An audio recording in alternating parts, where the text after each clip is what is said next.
নমস্কার। আপনি ফোন করেছিলেন? হ্যাঁ হ্যাঁ, আমি ফোন করেছিলাম। হ্যাঁ, কি হয়েছে দিদি? দাদা, আমি 7 বছর ধরে অসুস্থ হয়ে পড়ে আছি। আচ্ছা আমার এই হিপ জয়েন্টের প্রবলেম হয়েছে, মানে দুটো পায়ের হিপ জয়েন্টের প্রবলেম হয়েছে। আচ্ছা 7 বছর ধরে পড়ে আছি, অপারেশন করাতে হবে, করাতে পারছি না। আচ্ছা। দাদা, আমার এই ছোট্ট বাচ্চাটা পড়াশোনা আমি ঠিক মতো করাতে পারি না।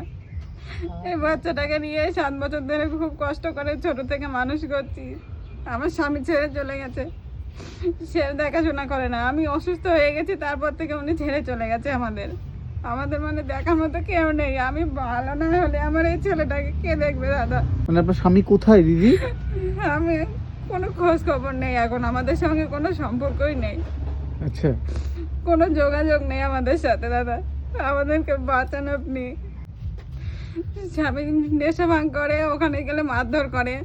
তার আচ্ছা। জন্য বাবা বাড়ি চলে এসেছে। ওখানে মানে কোনো রকম ওষুধও কিনে দেয় না। এটা ছিল। তোমার নাম কি বাবু? সৌভিক বিশ্বাস। আমার শরীর খুব খারাপ, তার জন্য মায়ের টাকা ছাড়া ওষুধ খেতে পারে না, আমি ভালোভাবে খেতেও পারি না। দুটো পায়ে আমার খুব সমস্যা হয়। ডাক্তার বলেছে অপারেশন করাতে, কিন্তু আমি করাতে পারছি না। মানে আমার বাবার বাড়ি এতটাই গরিব, আমার বাবা দিন আনে দিন খায়। আমার বাবা তো ওষুধ সবসময় এনে নিতে পারে না, কতক্ষণ এনে দেবে?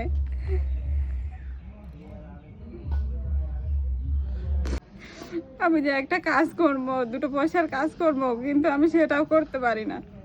এই শরীর নিয়ে আমি নিজেই ভালো থাকি না। এবেলা যদি একটু ভালো থাকি, ওবেলা খুব খারাপ।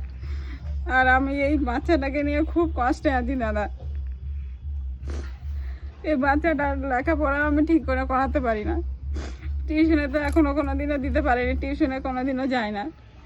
এই স্কুলে যাই, ওখান থেকে খেয়ে আসে, তারপরে বিকালে আর খাওয়া হয় না আমাদের। না, ওর বাবা একবার খোঁজও নেয় না? না, কোনোদিন একটা ফোন করেও জিজ্ঞাসা করে না। ছেলেটার খোঁজও নেয় না কোনোদিন। বাবার বাড়ি থাকে, বাবাও তো একদিন কাজ করে, একদিন কাজ হয়, একদিন হয় না, না খেয়েও থাকে, সময়তে খাবার হয় না, হয় না, এই কোনো রকম মানে না খেয়ে দিয়ে মেয়েটা খুবই অসুস্থ, হাঁটতে পারে না কো। অপারেশন করাতে বলে ডাক্তার। পেলে তাহলে অপারেশনটা হতো। ওর স্বামী তো দেখাশোনা করেই না, একটু সাহায্য পেলেও অপারেশনটা হতে পারতো। আমার মা খুব অসুস্থ, আমার মাকে আপনারা বাঁচান।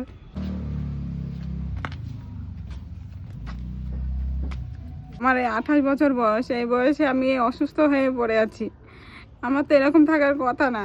স্বামী সন্তান নিয়ে তো ভালো থাকার কথা, কিন্তু অসুস্থ হয়ে গেছি বলে স্বামী আমাকে ছেড়ে চলে গেছে দাদা।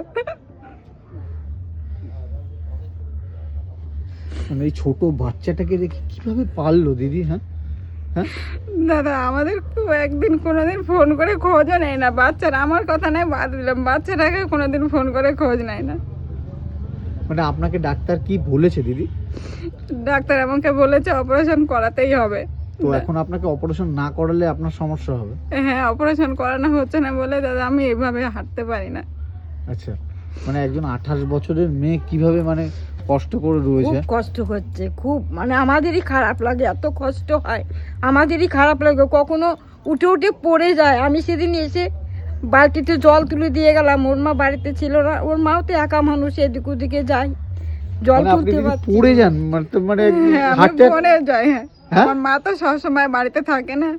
হ্যাঁ, আমার কোনো কোনো কাজ নিজেকে করতে হয়, তখন হয়তো কোনো সময় পড়েও যাই। মানে আপনি ঠিকঠাক ভাবে হাঁটতে পারেন না? না, আমি হাঁটতে পারি না। আমাকে বাঁচান দাদা, আমাকে বাঁচান। আমি বাঁচতে চাই দাদা, আমাকে বাঁচান। এই ছেলেটাকে নিয়ে আমি একটু বাঁচতে চাই। আমার তো সেরকম বয়স হয়নি, মাত্র 28 বছর বয়স। এই বয়সে আমি তো একটু ভালোভাবে বাচ্চাটাকে নিয়ে থাকতে চাই দাদা। মানে এই ছোট বাচ্চাকে নিয়ে কতটা অসহায় রয়েছে এই দিদি। হ্যাঁ, মানে ডাক্তার বলেছে আপনাকে অপারেশন করতেই হবে।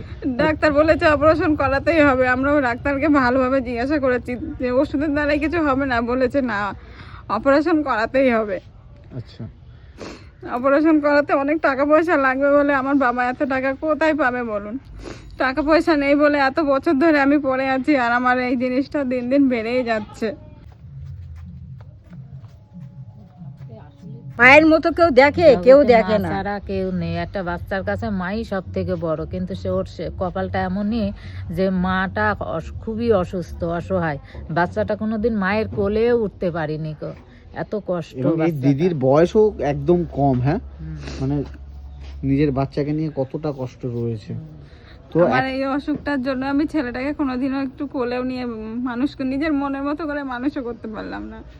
কোনো মেয়ের জীবন যেন আমার মতো না হয় দাদা। এই ছোট ছেলেটাকে নিয়ে আমি অসুস্থ হয়ে কিভাবে দিন কাটাচ্ছি সেটা শুধু আমিই জানি। যাই হোক দিদি, মানে কি বলবো, আমার কিছু বলার নেই আপনার পরিস্থিতি। যারা এই ভিডিওটা দেখলেন, আপনাদের কাছে অনুরোধ করবো এই দিদির পাশে আপনারা দাঁড়ান। মানে খুবই অসহায় রয়েছে। দিদির বয়সও খুব বেশি নয়, 28 বছর বয়স। এই বয়সেই মানে দিদির হিপ জয়েন্টের প্রবলেম না? হ্যাঁ। আচ্ছা, যাই হোক দিদি, আমি কি বলবো, আমার নিজেরই খারাপ লাগলো আপনাদের এই পরিস্থিতি দেখে। আমি এখানে কিছু টাকা দিলাম, এটা ধরুন, যা সামান্য কিছু দিলাম। যাই হোক, তুমি পড়াশোনা করো কিন্তু, হ্যাঁ, ঠিক আছে? মানে এই ছোট্ট ছেলেকে দেখে আমার নিজেরই খারাপ লাগলো যে কতটুকু একটা বাচ্চা, হ্যাঁ। আর দিদি, আপনি টেনশন করবেন না, আপনি নিশ্চয়ই সুস্থ হয়ে যাবে, আর আপনার নিশ্চয়ই আপনার অপারেশন হবে। দাদা আপনারা আমার পাশে থাকবেন দাদা। নিশ্চয়ই কেউ এসে পাশে দাঁড়াবে, হ্যাঁ, এবং আপনাদের অপারেশন হবে, ঠিক আছে? ঠিক আছে দাদা।